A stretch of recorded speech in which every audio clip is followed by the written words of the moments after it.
So I was pregnant with this kid in 2021. Super pregnant with this kid in 2021. And it was like my eyes were opened during this pregnancy to all the symbolism, all of the hate, all of the agendas against him. And I was like, dude, like, even though I was elated and it was the happiest I'd ever been, I was like, this world hates these children. They hate these kids. And even though I was elated and excited and I just loved him so much, I was simultaneously recognizing this whole world hates this kid. Some people didn't, and it was really cool.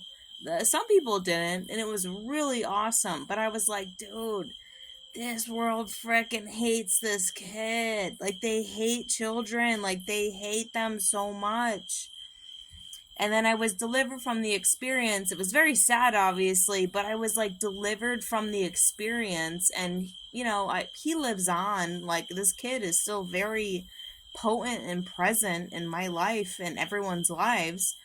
But, dude, when I was pregnant with this kid, I was like, OMG. This world freaking hates these kids. They hate them so much. And it's no wonder, it was like deliverance. It was like he lives on naturally, obviously. And, he still is like around the spirit. This world's not ready. It will be. Don't get me wrong, it will be. This was the whole thing. This world will be ready for these kids. It doesn't have a choice. You know what I mean? It's like God's judgment. It was like God's judgment was like, I opened your eyes to this, and then you saw what was happening.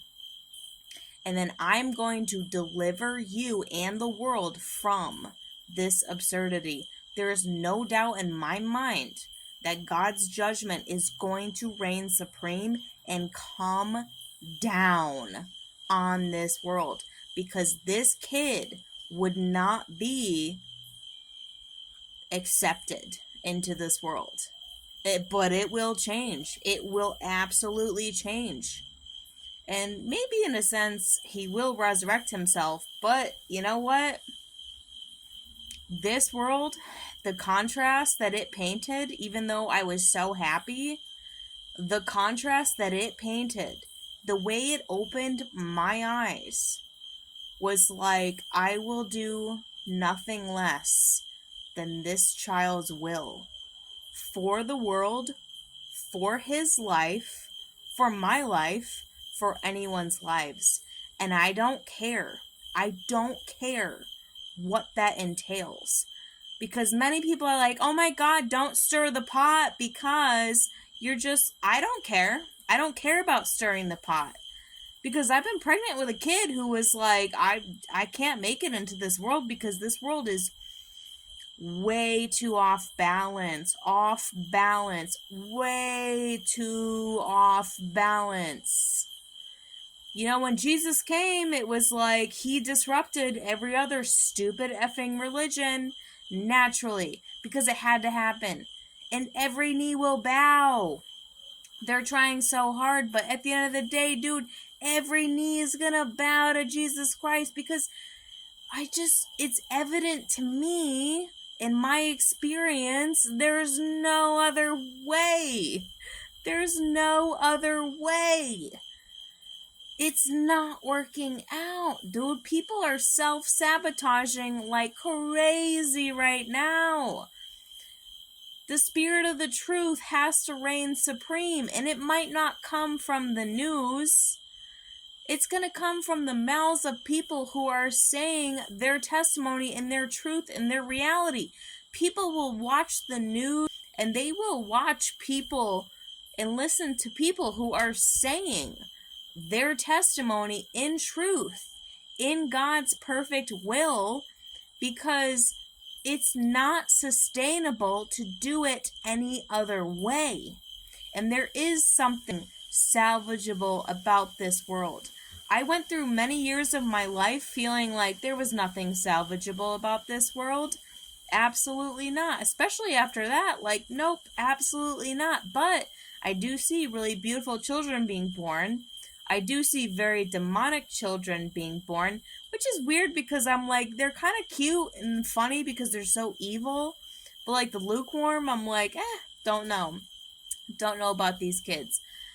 They need to serve a purpose. You're either a little demon asshole or you're like a really good, like, surviving remnant. You know what I mean? Like, some of these kids, super evil, and you're like, nah, they're kind of cute because they're kind of funny. They're going to turn into demons and probably kill people.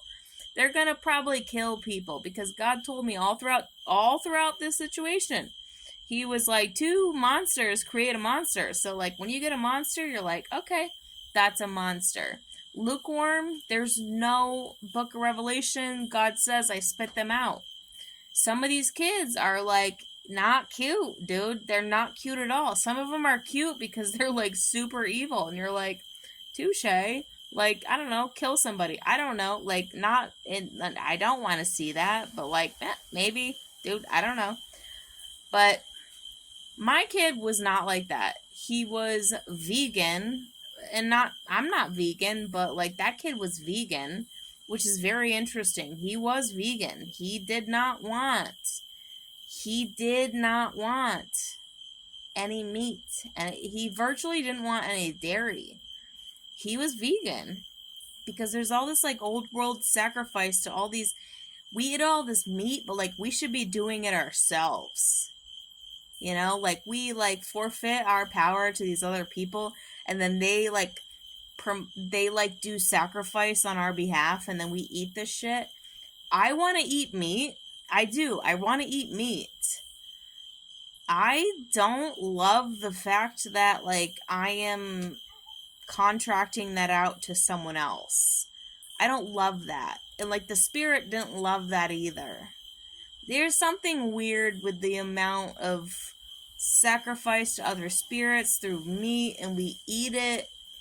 And you know what? If God wanted to create a food shortage, that means he's going to create a people shortage. A people shortage is a very real possibility. In this late hour, a people shortage is a very real possibility in this late hour. There's so much more I could say about this, but come what may, dude. Chips are falling where they may. This happened. I can't deny it. Nobody can deny it because it makes perfect sense. It makes perfect sense. So, thank you guys so much. Check you later.